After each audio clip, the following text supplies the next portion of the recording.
Hello learners, मैं आपका अपना doctor Ram Shukla. I hope आपने मेरी पहले की जो मैंने होम्योपैथिक मेडिसिन के माइंड के ऊपर वीडियोस बनाई हैं वो अभी तक देख ली होंगी। यदि आपने अभी तक वो वीडियोस नहीं देखी हैं तो आप उन्हें जाकर देख सकते हैं ये वाली वीडियो ख़त्म होने के बाद। आज हम जिस होम्योपैथिक मेडिसिन के माइंड के बारे में जानेंगे वो है कैलकेरिया कार्ब। कैलकेरिया कार्ब को यदि आप एक शब्द में समझें तो हम उसको बोल सकते हैं इनर्सिया। इनर्सिया का मतलब है lack of energy. Calcarea carb में एनर्जी बहुत कम देखने को मिलती है। अब हम ये आगे की वीडियो में जानेंगे कि हमें कब मिलती है, कैसे मिलती है और कहाँ हमें कैलकेरिया कार्ब में एनर्जी कम देखने को मिलती है। हम सब जानते हैं कि कैलकेरिया कार्ब को ऑयस्टर से बनाया जाता है और जो ऑयस्टर होता है वो हमें समुद्र में मिलता है और ऑयस्टर का बाहरी खोल बहुत ज़्यादा ठोस होता है और अंदर से वो बहुत ज़्यादा सॉफ्ट होता है। उसी प्रकार से कैलकेरिया का माइंड होता है। आप यदि जब कैलकेरिया को देखते हैं तो कैलकेरिया बाहर से अपने आप को मजबूत दिखाता है, लेकिन अंदर से वो बहुत ज़्यादा नरम होता है, कमज़ोर होता है। कैलकेरिया कार्ब हमें स्लो देखने को मिलता है, मतलब यदि वो कोई भी काम करता है तो बहुत धीरे धीरे काम करता है और डाउन टू अर्थ होता है। और इसके अलावा कैलकेरिया कार्ब हमें परिश्रमी भी देखने को मिलता है कि वो अपने काम को बहुत लगन से करता है। जैसे आपने देखा होगा लैकेसिस या फिर सल्फ़र अपने काम को लेकर बहुत ज़्यादा एक्साइटेड होते हैं। कैलकेरिया में वो एक्साइटमेंट नहीं देखने को मिलता है। कैलकेरिया आपको ज़्यादातर ऐसे देखने को मिलते हैं कि वो अपने घर पे ही रहना चाहते हैं या घर पे रह के सिर्फ टीवी ही देखते रहते हैं, मतलब छोटी छोटी चीज़ों में अपनी खुशियाँ ढूंढते रहते हैं। ये आपको कैलकेरिया के अंदर देखने को खूब मिलेगा। हर रेमेडी एक अलग टाइप की सिक्योरिटी चाहती है। जैसे कि मान लीजिए यदि हम लाइको को देखें तो लाइको चाहता है कि कोई उसकी सुरक्षा करता रहे। जैसे कि हमारे नेता लोग होते हैं वो हमेशा यही चाहते हैं कि उनके साथ हमेशा बॉडीगार्ड रहें, उनकी सुरक्षा करते रहें। ऐसे ही यदि हम ऑरमेट मेडिसिन की बात करें तो ऑरमेट में हमने पढ़ा था कि उसे रुपया चाहिए होता है, प्रतिष्ठा चाहिए होती है ताकि उसके माँ बाप उससे खुश रह सके। ऐसे ही कैलकेरिया कार्ब में भी एक सिक्योरिटी की ज़रूरत होती है और ये सिक्योरिटी हमें दिखाई देती है कि यदि वो किसी चीज़ के प्रति फैमिलियर हो जाता है तो वो उसी काम को ही करता रहता है, उस काम में कोई भी चेंजमेंट नहीं चाहता है। वो यदि कोई भी चेंजमेंट यदि उसके काम में होता है तो उस चीज़ में वो बहुत बहुत ज़्यादा सावधानी बरतता है कैलकेरिया कार्ब। तो कैलकेरिया कार्ब की जो इनसिक्योरिटी होती है वो उन्हीं चीज़ों को लेकर होती है जिन चीज़ के प्रति वो खुद फैमिलियर नहीं होता है। इसी सिक्योरिटी को लेकर आपने देखा होगा कि जैसे कि कुछ लोग ऐसे होते हैं कि उन्हें अपने घर पे रहना ही ज़्यादा पसंद होता है, वो कहीं पर भी जाना पसंद नहीं करते हैं। हाँ, कभी कभी छुट्टियों में बाहर घूमना पसंद करते हैं, लेकिन घर पर वापस आने में उनको ज़्यादा खुशी महसूस होती है। और या फिर आपने देखा होगा कि कुछ छोटे बच्चे ऐसे होते हैं कि यदि उनको कोई नया काम दे दिया जाए तो उस नए काम को बहुत ज़्यादा सावधानी से करते हैं। ऐसे ही आपने देखा होगा कुछ लोग ऐसे होते हैं कि यदि वो कहीं खाना खाने जाते हैं तो हमेशा एक जैसा ही खाना खाते हैं। नए कोई भी नई चीज़ ट्राई करने में वो थोड़ा हिचकते हैं।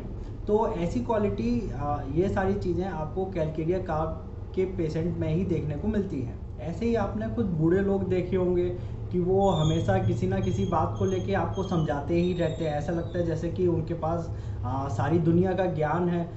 वहीं यदि आप कैलकेरिया के यदि बूढ़े लोगों की बात करेंगे तो फिर वो ऐसी कोई भी फिलॉसफी देते हुए आपको नहीं मिलेगा। जैसा कि हमने आर्सेनिक के अंदर देखा था कि आर्सेनिक अपने और अपनी फैमिली के प्रति बहुत ज़्यादा सतर्क रहता है और ये उसका जो सतर्क रहने का कारण होता है वो या तो किसी बीमारी को लेकर होता है या फिर रुपयों को लेकर होता है। वहीं यदि कैलकेरिया की बात करें तो कैलकेरिया के अंदर भी अपने को लेकर और अपनी फैमिली को लेकर भी सतर्क देखने को मिलता है कैलकेरिया।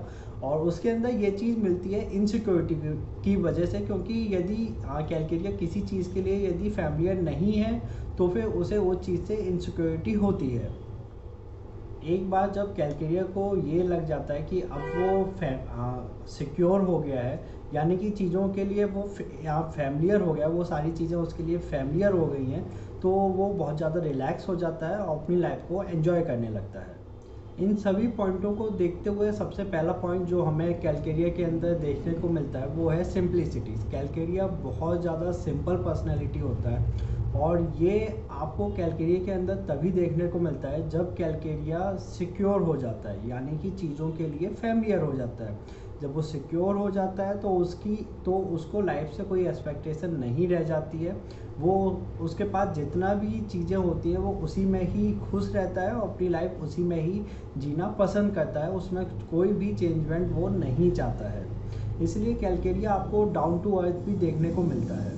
कैलकेरिया की जो सिंप्लिसिटी है वो आपको फॉस्फोरस की तरह ही देखने को मिलेगी। फॉस्फोरस के अंदर जैसे कि पर्सन रिफ्रेशिंग होता है, नेचुरल होता है, वैसी ही सिंप्लिसिटी आपको कैलकेरिया के अंदर देखने को मिलती है। फ़र्क सिर्फ इतना ही होता है कि जो फॉस्फोरस होता है वो ब्रिलियंट होता है, लेकिन कैलकेरिया एक नॉर्मल IQ वाला पर्सन होता है जिसको कोई भी नई चीज़ करने में थोड़ा हिचकता है क्योंकि वो चीज़ उसके लिए फैमिलियर नहीं होती है। कैलकेरिया की सिंप्लिसिटी को आप ऐसे देख सकते हैं कि जो कैलकेरिया होता है उसको छोटी छोटी चीज़ों में ही खुशी मिल जाती है। जैसे कि उसको बात करना पसंद हो सकता है, या उसको टीवी देखना पसंद हो सकता है, या उसे खाना खाना पसंद हो सकता है।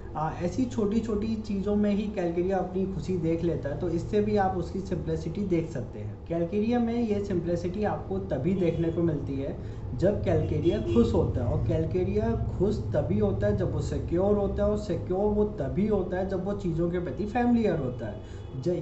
यानी कि जब तक वो चीज़ों के प्रति फैमिलियर नहीं होता है तब तक आप उसकी सिंप्लिसिटी नहीं देख सकते हैं उसके अंदर। एक सिक्योर कैलकेरिया को आप ऐसे देख सकते हैं कि मान लीजिए उसके पास अच्छे दोस्त हैं, या फिर वो कभी कभी एक लग्जरियस लाइफ भी जीता है। लग्जरियस लाइफ से मेरा मतलब सिर्फ रुपए खर्च करने से नहीं है, छोटी छोटी चीज़ें करने से। जैसे मान लीजिए कभी वो किसी एक महंगे होटल में रुक गया, उससे वो खुश हो गया।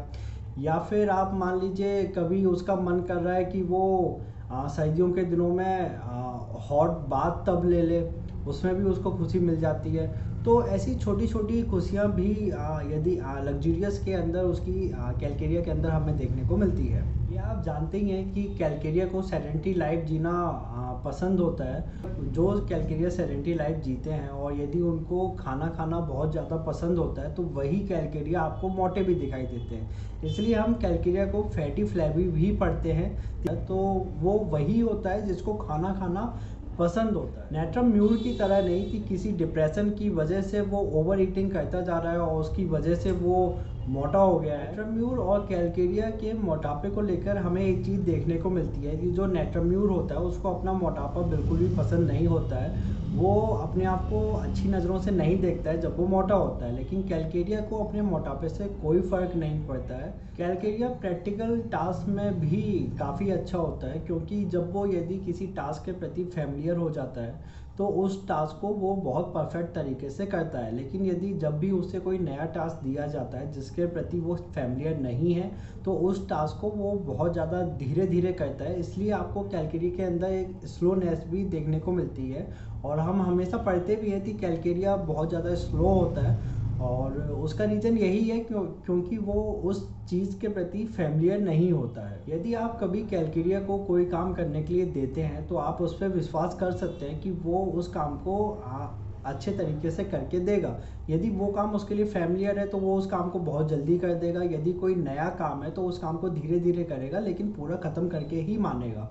सल्फ़र की तरह कैलकेरिया नहीं होता है कि सल्फ़र का यदि मन नहीं होता यदि वो काम करने में तो वो उसको छोड़ देता है। कैलकेरिया वर्कहॉलिक नहीं होता है, वो एक फैमिली पर्सन होता है। अपने परिवार के साथ वक्त बिताना उसे ज़्यादा पसंद होता है, लेकिन यदि वो अपने काम के प्रति फैमिलियर हो जाता है तो उसे काम करने में भी कोई दिक्कत नहीं होती है। कैलकेरिया फैमिलियर होता है, इसलिए जब भी उसे उसके काम से कोई छुट्टी मिलती है तो वो अपना ज़्यादातर समय घर पर ही बिताना पसंद करता है। और जब छुट्टियां ख़त्म हो जाती हैं और काम पर जाने का दिन उसका आता है तो उसे कोई भी एनर्जी महसूस नहीं होती है काम पर जाने से पहले। अब आप कैलकेरिया की सिंपलिसिटी समझ गए हैं कि जो कैलकेरिया होता है वो बहुत ज़्यादा सिंपल पर्सन होता है, और सिंपल वो तभी होता है जब वो सिक्योर हो, और सिक्योर तभी होता है जब उसके आसपास की चीज़ें उसके लिए फैमिलियर। दूसरा पॉइंट जो हमें कैलकेरिया में देखने को मिलता है वो है पैरोकियल एज।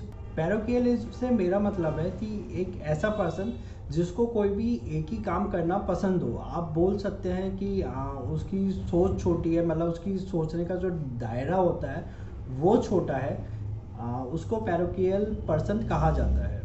जैसे कि हम अक्सर सुनते हैं कि हर सिक्के के दो पहलू होते हैं। वैसे ही हर मेडिसिन में कुछ अच्छी चीज़ें होती हैं और कुछ चीज़ें जो उसकी अच्छी नहीं होती। जैसे जो सल्फ़र होता है वो दूसरों से इंस्पायर तो होता है, लेकिन सिर्फ प्रैक्टिकल चीज़ों पर ही वो विश्वास करता है। ये नहीं कि दूसरे से इंस्पायर होकर वो उस काम को कर देगा, यदि वो प्रैक्टिकली पॉसिबल नहीं है तो वो उस काम को नहीं करता है। वैसे ही यदि आप काली को देखेंगे तो काली की जो लॉजिकल पावर होती है वो बहुत अच्छी होती है, लेकिन काली के अंदर इमेजिनेशन पावर आपको बिल्कुल भी नहीं देखने को मिलती। वैसे ही कैलकेरिया हमको बहुत सिंपल देखने को मिलता है, लेकिन जो उसकी सोच होती है वो बहुत ज़्यादा ब्रॉड नहीं होती है, वो सिर्फ एक ही दिशा में ही ज़्यादा सोचता है। कैलकेरिया का जो इंटरेस्ट होता है वो ज़्यादातर हमको उसके या उसके परिवार की ज़रूरत पर ही निर्भर करता है। मतलब जो भी वो चीज़ चाहता है वो या तो उसके लिए होती है या फिर उसके परिवार के लिए होती है।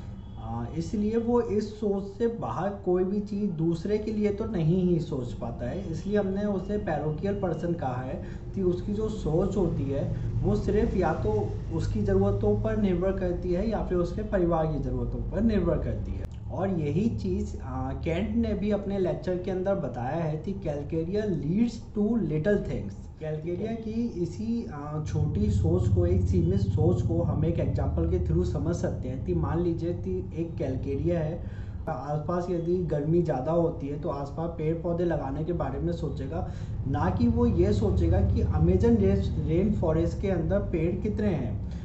उसका ध्यान ज़्यादातर अपने आसपास की चीज़ों पर ही होता है, वो कभी भी इंटरनेशनल चीज़ों पर नहीं जाता है।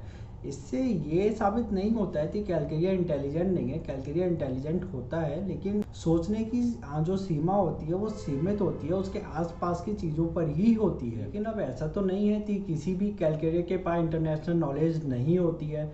हमें कुछ कैलकेरिया ऐसे भी देखने को मिलते हैं जिन्हें चीज़ें कलेक्ट करना पसंद होता है, तो उन्हीं में कुछ कैलकेरिया ऐसे होते हैं, कोई भी पर्टिकुलर चीज़ कलेक्ट करने से अच्छा उन्हें नॉलेज कलेक्ट करना ज़्यादा पसंद होता है। तो ऐसे कैलकेरिया के अंदर आपको इंटरनेशनल नॉलेज भी देखने को मिल सकती है, लेकिन वो सल्फर लाइगो की तरह नहीं होते हैं कि यदि उन्होंने कोई चीज़ एक बार में पढ़ी और उनके वो समझ में आ जाए। कैलकेरिया को अभी तक हम जितना जाने हैं उसमें यही चीज़ हमें पता लगी है कि जब तक कोई चीज़ उसके लिए फैमिलियर नहीं होती है, कैलकेरिया उस चीज़ के प्रति सिक्योर नहीं हो पाता है। तो उसकी पढ़ने में भी हमें यही चीज़ देखने को मिलती है। कैलकेरिया कोई भी चीज़ सीखता है तो वो बहुत धीरे धीरे सीखता है, लेकिन जब एक बार कोई चीज़ सीख जाता है तो उसके दिमाग से वो चीज़ निकलना मुश्किल है, क्योंकि वो उस चीज़ के लिए फैमिलियर हो जाता है। आई होप अब आपको कैलकेरिया के ये 2 पॉइंट अच्छे से समझ में आ गए होंगे। पहला सिंप्लिसिटी, दूसरा पैरोकियलिज्म।